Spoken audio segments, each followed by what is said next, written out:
take a look at this campaign and how it went through the issues management cycle and whether or not it achieved its goal, to make Kony famous. We start out by looking at the first stage of the rhetorical life cycle, defining an issue. Before the Kony 2012 video debuted, there was little, if not any, awareness about what was happening with Joseph Kony and the LRA in Uganda. Until this week, few Americans had heard of Joseph Kony or the atrocities he is said to have committed in Central Africa. Because it wasn't an issue that directly concerned Americans, more specifically young adults in America, until they started to see a video that directly affected their news feeds and Twitter timelines. Invisible Children simply called it Kony 2012 and defined it as a revolution to restore social order in Uganda once and for all. So how did something that has been going on for years across the globe become an issue that Americans felt they had to do something about? This brings us to stage 2, making it legit. Kony 2012 used the media and public figures to help spread the word. We've been really smart about targeting a set of people. And the celebrities, it's a broad set of celebrities, but what most of these celebrities have in common is a huge social media following. Many of the celebrities included Justin Bieber, Rihanna, and Taylor Swift. Yet one in particular was a huge push in getting the video viral. The next day after the video was released, Oprah Winfrey increased views by 13,536%, simply after tweeting and using the hashtag Kony2012.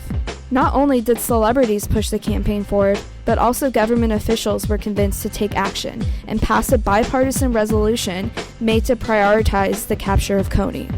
But with popularity comes conflict. This brings us to our next stage, polarization. Kony 2012 clearly identified two opposing sides in an us versus them mentality. Us being Western civilization, and them being Kony and the LRA. But two other opposing sides also emerged.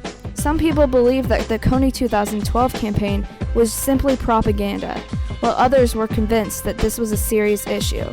So now we reach our last stage, identification. Many Americans took the side that this was a serious issue, and they perceived it as critical. The Kony 2012 campaign was all about this stage. It immediately called to those who took a stance against Kony to begin the fight to capture him.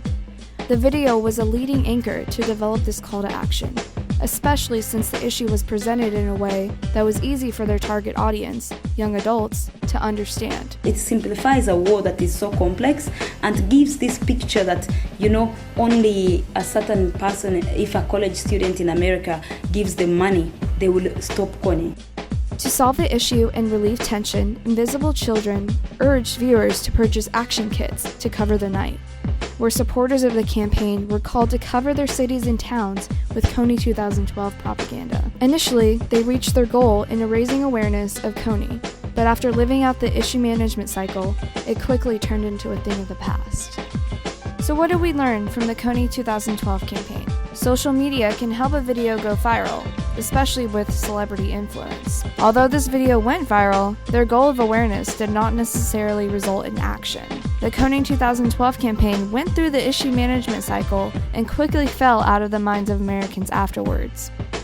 By looking at this campaign through the issue management cycle, we can see that an issue may be perceived as critical in the short term, but not in the long term.